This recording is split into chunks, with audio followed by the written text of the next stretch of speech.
Hello and welcome to a video made at the Navestock Villige Hall Charity Classic Vehicle Club car show at Navestock side in early August 2012. The weather's been very intermittent rain and now sun. As you can see, the sun's out nicely now, and I'm just going to do a bit of an informative video, I hope, of our latest car we're bringing out to shows. A 1937 James Young bodied Derby Bentley. This car was owned by a customer and friend of mine for I think something like 40 years, and he used it for family holidays and his daughter's wedding and places like that, and I was very fortunate enough to be given the opportunity to buy it after he had unfortunately passed away. Just going around the car, as I said, it's a James Young body. Now, James Young only did 70 Derby Bentley bodies in total.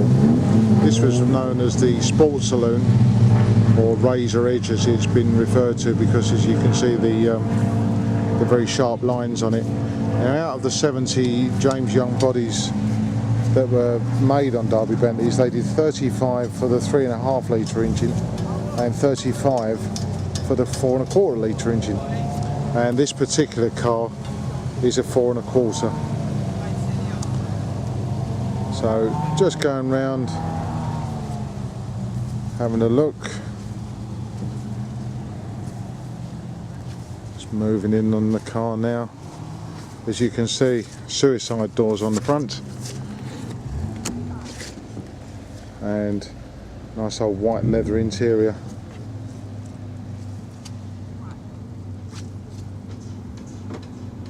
Handle operated winding quarter lights and nice dark wood door cappings and upper door frames.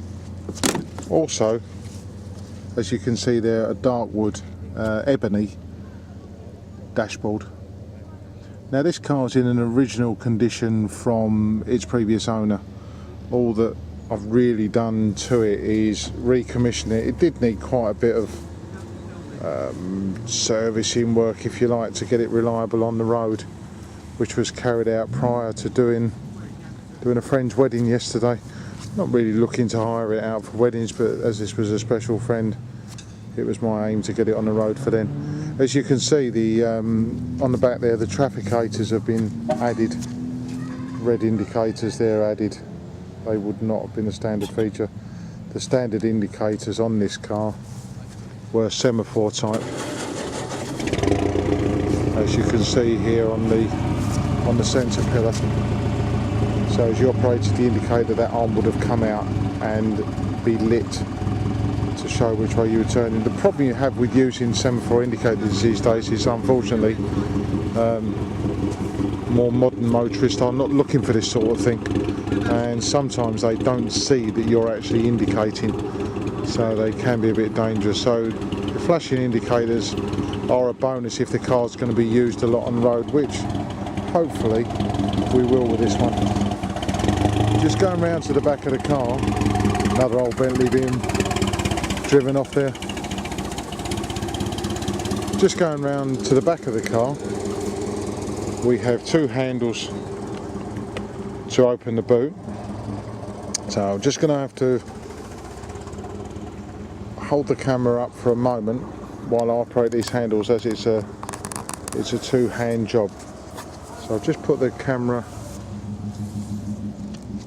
up to the back window while I open the boot.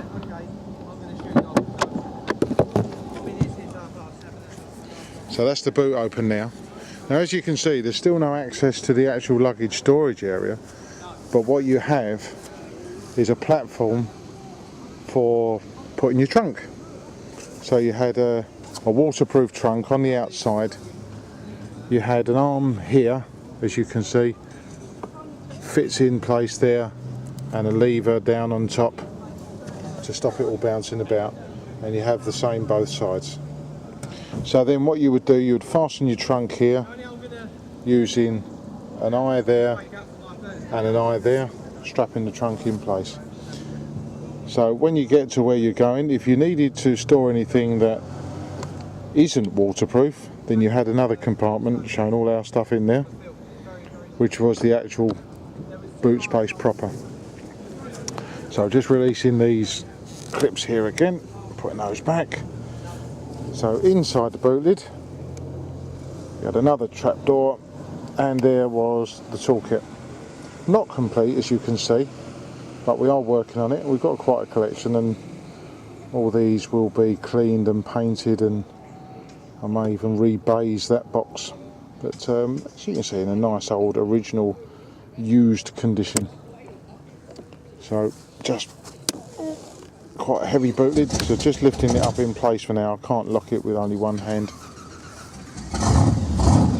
Moving around, features down the side much the same. Lovely feature of nice old running boards.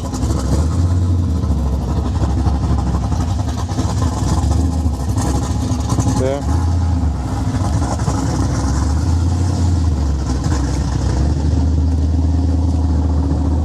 Twin horns.